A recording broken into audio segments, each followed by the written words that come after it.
Hello everyone, welcome to Camojojo. Today, we're going to talk about how deer see colors. Deer have great night vision because they have many rods, an oval pupil that works like a camera lens, and a layer of tissue that reflects light. Under artificial light, the iridescent look of their eyes is caused by a tissue called the tapetum lucidum. They can see about a quarter as many colors as we can, though. Because of this, it's hard for them to tell colors apart during the day and when the wavelengths are long. Deer only have 2 different kinds of cone photopigments, while people have 3. This means that they can only see a small range of colors. Because their eyes don't have the red cone photopigment, deer can't see long wavelength colors like red and orange. Even though deer can see these colors, they might not understand them the same way we do. Like some people, some deer have trouble telling the difference between red and green. They can only see short wavelength colors, like blue, and colors in the middle of the spectrum, like green. This means that deer can tell the difference between red and blue, but not between red, green, and orange.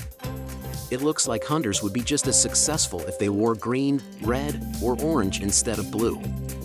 The second mystery is whether or not UV rays from your body can be seen by a deer. Deer don't have a natural UV filter in their eyes like people do. This filter stops about 99.99% of UV light from getting to a person's eyes. This does the same thing that a pair of yellow shooting glasses would do by making details bigger. In exchange, though, they can't see colors with shorter wavelengths, especially those in the UV range.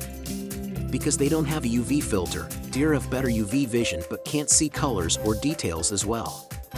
This helps explain why deer often turn their heads from side to side when they see a hunter. UV is the last part of the light spectrum that we can see. Remember playing the game Roy GBIV in science class? It shows the range of colors that can be seen, from red to orange to yellow to green to blue to indigo to violet.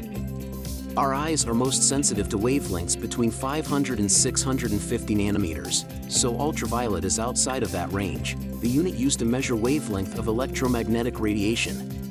To see ultraviolet light, your retina would have to be about 400 nanometers thick, which is way beyond what humans can see. Dr. Bradley Cohen of the University of Georgia has found that the white-tailed deer's eyes are most sensitive between 430 and 540 nanometers. This includes the invisible ultraviolet light as well as the blue and yellow light that we can see. Orange, green, yellow, brown, and red, which are longer and more in the middle of the visible color spectrum, are hard for deer to see. There are many different shades of gray and yellow in these colors. Their best vision is in the low wavelengths of the blue spectrum. When it's dark, it's easier for whitetails to see blues, which means they can easily find the UV light that your clothes reflect. When there are a lot of clouds in the sky, early in the morning, or late at night, all times when deer are most active, is when UV light is most noticeable. In terms of their senses, deer can see colors and see well during the day. If the pattern works for the room, the color of the fabric doesn't matter as much. Because of this, camouflage clothing is still a good idea. On the other hand, you shouldn't use light colors with patterns that repeat. Also, you shouldn't wear vinyl or plastic clothes because they reflect light like the glare from a gun barrel.